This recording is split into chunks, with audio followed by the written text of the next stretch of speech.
I have been married for 12 years, and my husband and I have 2 children. We've been through buying an apartment, renovations, and 2 maternity leaves. When the children grew older, I finally took a breath. While we were renovating and I was on maternity leave, vacations were just a dream, and we were catastrophically short on money. But now, I am back at work, and my husband works too. Financially, life has become much easier.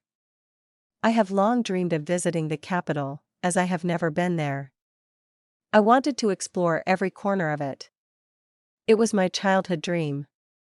I suggested to my husband that we go there on vacation in the summer, but he refused. He is not interested in looking at historical buildings. He prefers fishing. He suggested I go there with the children without him. I agreed and started saving for the trip with my salary. The children were also eagerly awaiting the holidays and our trip. My husband has a younger brother who continues to live off their parents. He works at most 5 months out of the year and for peanuts. The rest of the time, he plays computer games or drinks beer with friends. He didn't even want to start a relationship, saying that he would have to take a girl to cafes and entertain her, which requires money that he doesn't have. But then spring came, and he fell in love with a woman who is 10 years older than him. She has 3 children from different men.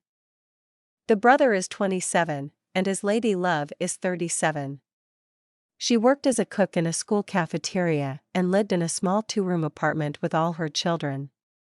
The brother moved in with her, and she helped him get a job as a mechanic at the same school where she works.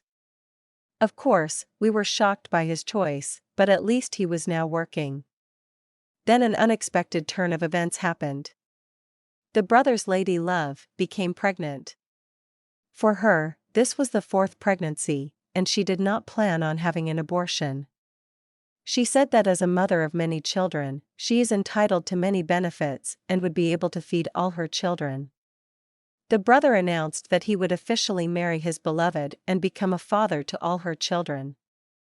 They applied to the registry office and started preparing for the wedding. They obviously didn't have money for a lavish celebration. We thought they would just get married and then maybe have a small meal at a cafe, either by themselves or with the kids. They had no money for a wedding with guests. But then my husband's brother came to us and said that Anna, his future wife, wanted a wedding in a small cafe with a host and guests. She had 3 children and had never had a real wedding. He promised her he would organize the wedding she wanted but had no money. He asked us to lend him 10,000 rubles, promising to pay it back within a year. I told him we didn't have that kind of money. We had just finally breathed a sigh of relief from the endless lack of money, and the children needed a lot of things. If he wanted it so much, he should take out a loan from the bank. My husband's brother didn't like this. He thought we wouldn't refuse him. He left dissatisfied, and I hoped he wouldn't bother us with such requests again. But it seems he didn't give up and started appealing to my husband's sympathy. One day, my husband said, "You've been saving money for the capital, maybe we can give it to my brother for his wedding. It's such an important occasion, and the capital will still be there, you can go later." I was shocked by his words and said, "I've been saving for this trip for months.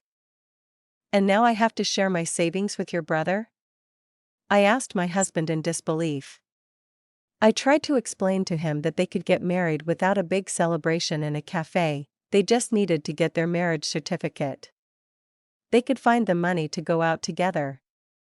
We were not obligated to fulfill his fiancé's desires, especially since the children and I were eagerly awaiting this trip, and I hadn't been on vacation for almost 5 years. My husband didn't want to understand me, and our conversation turned into a shouting match. I told him that he wanted to take away not just my vacation but also his children's, all to please his brother and his fiancée. I then declared that if he dared to say again that I should give up my saved money for the trip, I would file for divorce. My husband fell silent and didn't bring up the topic again. And do you know what happened in the end? My husband's brother broke up with his fiancée 2 weeks before the wedding. He never found the money for the restaurant celebration. His fiancée, Anna, got angry and declared that he was not the father of her child. Later, she said she had spoken out of anger without thinking, but my husband's brother had already left her and was back at home, glued to his computer. As for us, we went on our long-awaited trip to the capital. My husband joined us and even contributed some money, deciding he wanted to spend the vacation with his family. Besides, there are places to fish in the capital.